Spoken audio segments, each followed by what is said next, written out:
Oi, pessoal.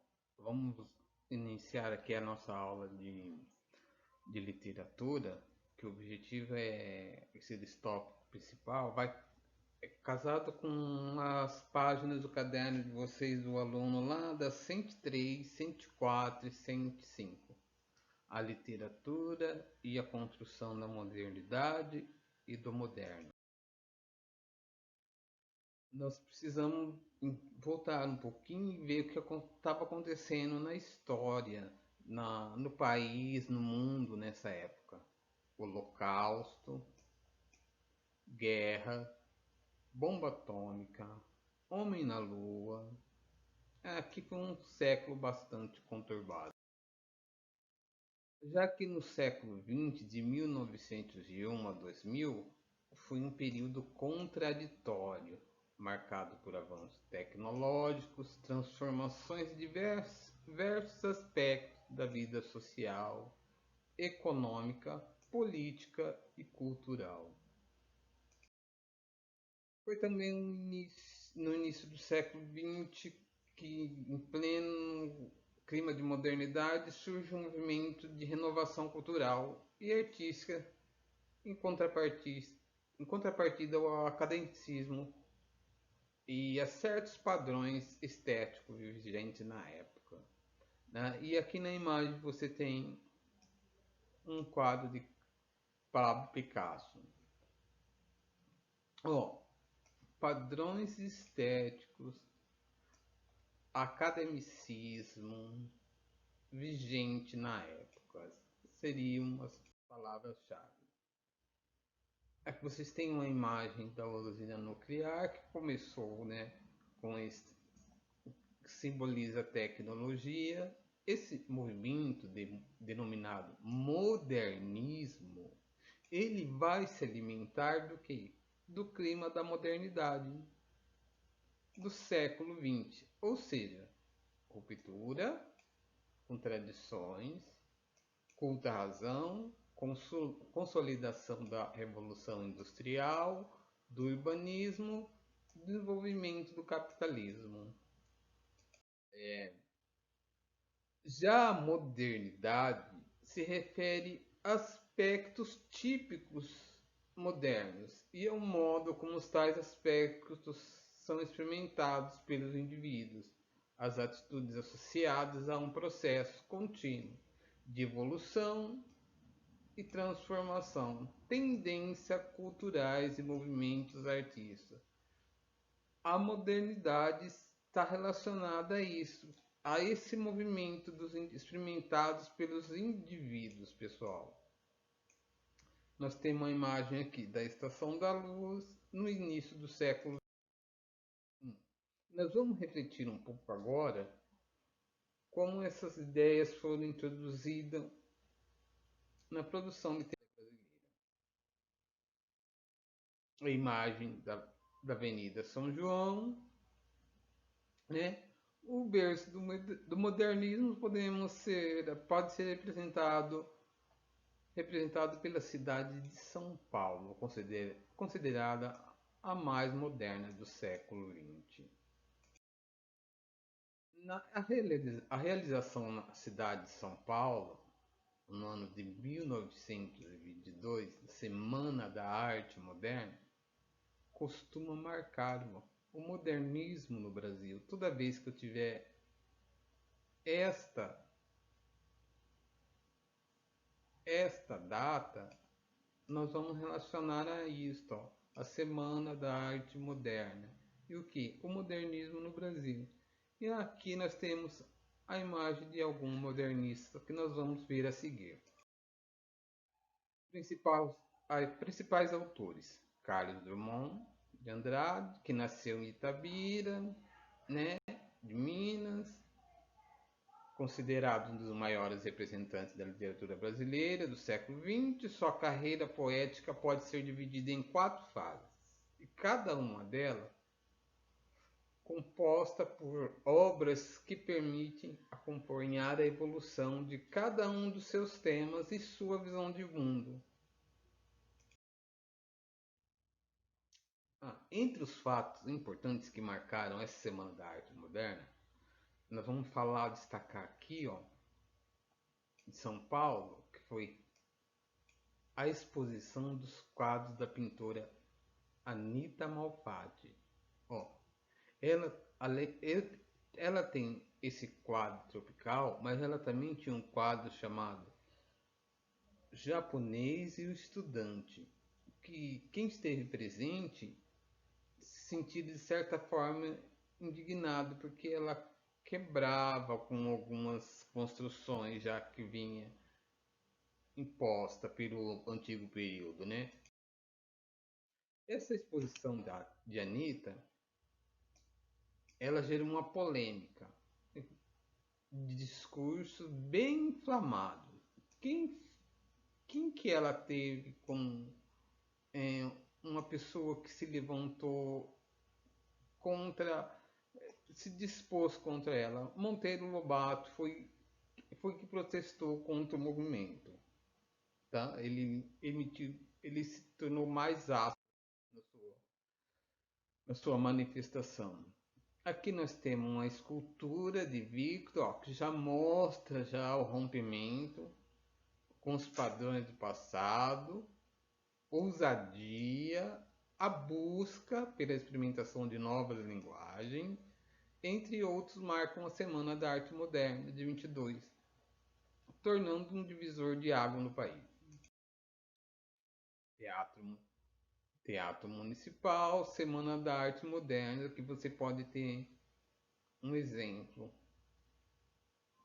do que foi, apesar de terem de incompreendido por algum na sua época, né, os artistas que participaram desse movimento abriram portas da literatura e demais artes para novas técnicas e linguagens do século XX, transformando-as completamente. Apesar de ter um conflito ali, foi a partir dessa data que começou então a transformação. Abriu-se as portas da literatura e das demais artes, né? Com novas temáticas, novas técnicas. Vários artistas participaram do movimento: pintores, escultores, literatos, arquitetos, intelectuais e entre outros artistas nós vamos destacar Oswaldo de Andrade, né? Que está lá no caderninho de vocês também. Victor Brecher, com monumento às bandeiras de São Paulo. O escritor Plínio Salgado. A Anitta, né? A Anitta era artista plástica, pintora, desenhista, gravadora, e ela era responsável pela exposição das obras que causaram essa polêmica. O maestro e compositor Heitor Villa-Lobos, menor, que está lá no caderno para vocês pesquisar, Guilherme, Sérgio, Tácito, Almeida de Cavalcante. Aí, para nós entendermos um pouco melhor o que foi a modernidade moderna na literatura. Isso daqui, ó. Modernidade moderna brasileira do século XX, vamos conhecer um pouco mais sobre seus maiores expoentes, o escritor Mário de Andrade. Olha aqui, uma das capas da revista Pauliceia Desvairada, o livro de poemas Pauliceia Desvairada, lançada por Mário de Andrade em 1922, né? É uma síntese da modernidade e do moderno que adentravam, né, nesta época a literatura brasileira. Não, nesta obra ele traz um olhar sobre a cidade de São Paulo e a sociedade da época, considerando as mudanças profundas e as rápidas trazidas pela modernidade, como por exemplo o processo de industrialização do início do século XX. Temos uma imagem aqui, pessoal, paisagem 3, que você vai fitar, você pode ver, ó, neblina, parece o raiar do sol, ó. Nós temos que analisar bem a imagem para a atividade seguinte. Ele fala assim: chove, sorri uma garoa de cor cinza, muito triste como um triste longo. A casa Cosmos não tem impermeáveis em liquidação, mas neste largo do Arouche posso abrir o meu guarda-chuva paradoxal, este líquido plátano de renda mar. Ali em frente, Mário põe a máscara. Tens razão, minha loucuras, tem razão.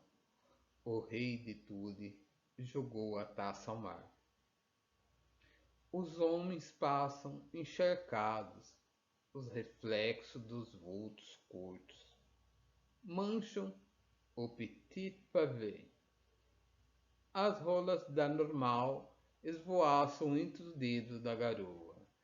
E se pusesse um verso de cristal no de profundis, de repente um raio de sol arisco risca o chuvisco ao meio. Esse poema faz parte da Pauliceia Desvairada. Nós disparamos o quê? Com um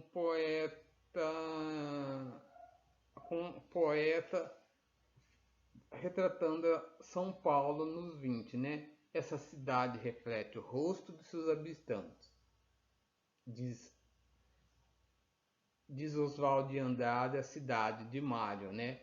Sua dúvida poesia, áspera, tortuosa, fragmentada, ó,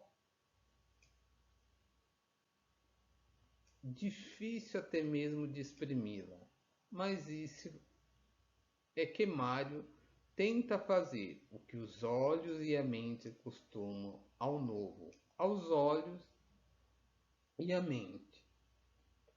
É possível ver que surgem os deuses da chuva, olha o que eles falam aqui, num poema raro realizado como na paisagem 3.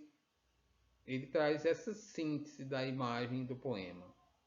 Nem sempre o poeta consegue uma felicidade de expressão, assim que é capaz de apresentar as contradições do eu, da cidade, de forma tão integrada que nos provoque a sensação de beleza harmônica, em vez de sentimento de ferida, de discrepância que domina os outros poemas, que fazem parte da mesma obra. A garoa A garoa sorri triste. Logo se observa o lirismo, disfarçado dos vultos encharcados e curtos, contrastam com as moças esvoaçantes, e tudo parece belo, em um cenário de beleza descrito ali no poema. É completado pelo surgimento de um raio de sol, arisco, que corta o meio do chuvisco, que corta o chuvisco ao meio. Nesse momento vislumbramos a presença de um novo cenário. Entretanto, não sabemos qual a opinião do autor, né, pessoal? Já que o seu interesse é esta simbiose entre o eu e a cidade. Preste minha atenção, ó. A garoa sorri triste. Lá na frente. A matéria pelo sujeito de tal modo que esta passagem surge através de quanto ele surge através da paisagem. É isso o efeito de obter a essência do mesmo do lirismo, que o poeta não consegue em muito texto da Paulicéia. E alguns textos eles não conseguem realmente, pessoal, passar isso. Mas é o efeito de que ele persegue fazer a cidade brilhar no interior do seu eu e refletir na garoa da cidade. Como disse Mário, Augusto, me parece que desvairado era mesmo eu. A tentativa era retratar o desvairismo de ambos. Ó, ele recorre o quê? Tarefa de Narciso. Quem já leu Narciso sabe muito bem a quem ele se refere. A contemplar o rosto da cidade. A citação contida na... ele vai fazer uma citação lá na terceira estrofe. Lembra? Cristal no de profunde. Cristal no de profunde. Podemos presumir o retorno do que é subjetivo, porque talvez ele tenha retornado à maneira antiga, então subjetivo, mas com uma carga sugestiva devido à inclusão dos parentes. Nesses versos vemos o que? A possibilidade da união dos movimentos desses movimentos literários, como do século XVI. Ao contrário da estética de Mário de Andrade, sua presunção de unir o que considera relevante, ele vai fazer isso, pessoal. O que é relevante do presente e do passado literário. Agora, no que diz respeito à linguagem do poema, a análise é composta de antíteses. Lembra das figuras de linguagem que vocês já aprenderam? E associação de verbos, diversos ditos, de ideia. Essa antítese aqui, se vocês estão lembrados, pessoal, é aquela figura, é a exposição de ideias ao contrário. Lembra que eu deixei lá sublinhado para vocês? Dissonante, dispersa. Essa postura poética traduz uma liberdade ampla do material linguístico.